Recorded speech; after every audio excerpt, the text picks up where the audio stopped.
नमस्कार। स्वागत है आप सभी का हमारे YouTube चैनल हिंदी तक में। आज की इस वीडियो में हम आपको ये बताने वाले हैं कि आप किस तरह से किसी भी लेखक या कवि का जीवन परिचय बिना रटे बहुत ही आसानी से कैसे याद करें। जी हाँ, आज मैं आपको कुछ ऐसे पॉइंट्स के बारे में बताने वाला हूँ।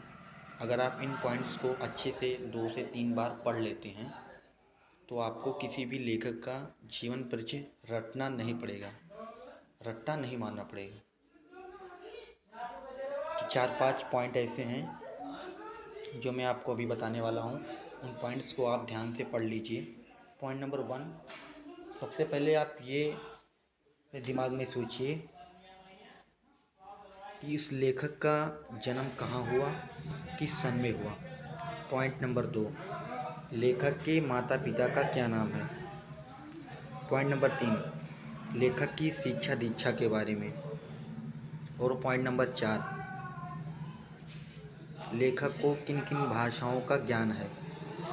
और अंतिम पॉइंट नंबर 5, कि लेखक की मृत्यु कब हुई, किस सन में हुई और कैसे हुई।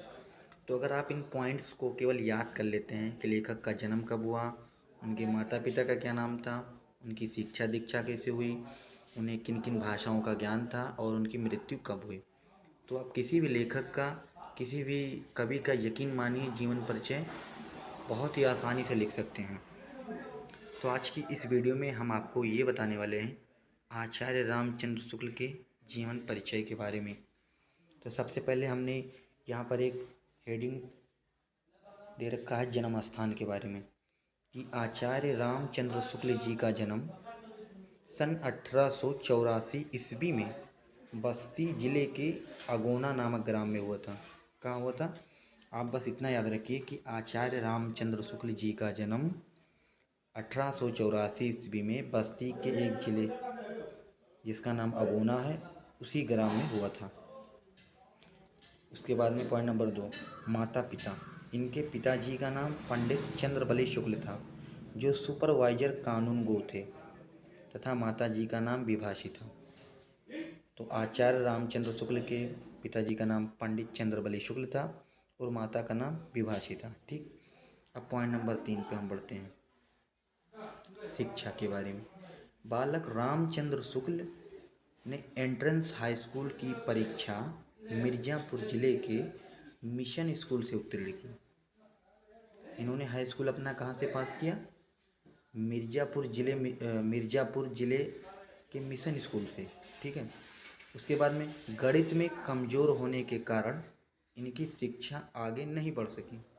आचार्य रामचंद्र शुक्ल जी गणित में कमज़ोर थे, इसलिए इनकी शिक्षा आगे नहीं बढ़ सकी। इंटर की परीक्षा के लिए कायस्थ पाठशाला इलाहाबाद में प्रवेश लिया और इन्होंने अपनी इंटर की पढ़ाई के लिए इलाहाबाद की कायस्थ पाठशाला में अपना प्रवेश ले लिया। ठीक, अब बात कर लेते हैं भाषा। तो आचार्य रामचंद्र शुक्ल जी को हिंदी, अंग्रेजी, संस्कृत, बंगला आदि भाषाओं का अच्छा ज्ञान था। कौन कौन सी भाषाओं का? हिंदी, अंग्रेजी, संस्कृत और बांग्ला। ठीक है। इसलिए इनकी नियुक्ति काशी हिंदू विश्वविद्यालय में हिंदी के प्राध्यापक पद पर हो गई, क्योंकि इन्हें हिंदी, अंग्रेजी, संस्कृत, बांग्ला का अच्छा ज्ञान था। तो इनकी नियुक्ति कहाँ हो गई? हिंदू विश्वविद्यालय में, जो कि कहाँ पड़ता है? काशी में, हिंदी के प्राध्यापक पद पर हो गई।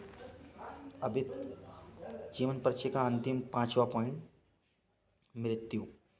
आचार्य रामचंद्र शुक्ल जी का देहांत सन 1941 ईस्वी में हुआ था। किस सन में हुआ था? 1941 ईस्वी में। दोस्तों आप केवल सन को याद रखिए ध्यान से। उसके बाद में है रचनाएं। इनकी रचनाएं इस प्रकार हैं। इन्होंने निबंध संग्रह लिखा जिसमें चिंतामणि विचार विधि लिखा। इतिहास में इन्होंने हिंदी साहित्य का इतिहास लिखा और आलोचना में इन्होंने सूरदास और रसमीमांसा की आलोचना की। तो दोस्तों मैंने आपको इस वीडियो में ये बताया कि आप किसी भी कवि का या लेखक का जीवन परिचय बड़े ही आसानी से कैसे याद करें। मैंने आपको 5 पॉइंट के बारे में बताया है। अगर आप इन 5 पॉइंट्स को अच्छे से देख लेते हैं। कौन सा पॉइंट? कि लेखक का जन्म कब हुआ, लेखक के माता पिता का क्या नाम था, उनकी शिक्षा दीक्षा क्या थी, लेखक को किन किन भाषाओं का ज्ञान था और लेखक की मृत्यु कब हुई। एग्ज़ामिनर यही मेन पॉइंट्स जो है एग्ज़ाम में चेक करता है। तो आशा करता हूँ आपको ये वीडियो काफ़ी पसंद आई होगी। अगर आपको ये वीडियो पसंद आई है तो वीडियो को लाइक कीजिए, अपने फ्रेंड के साथ शेयर कीजिए और हमारे चैनल पर अगर नए हैं तो चैनल को सब्सक्राइब कीजिए। धन्यवाद।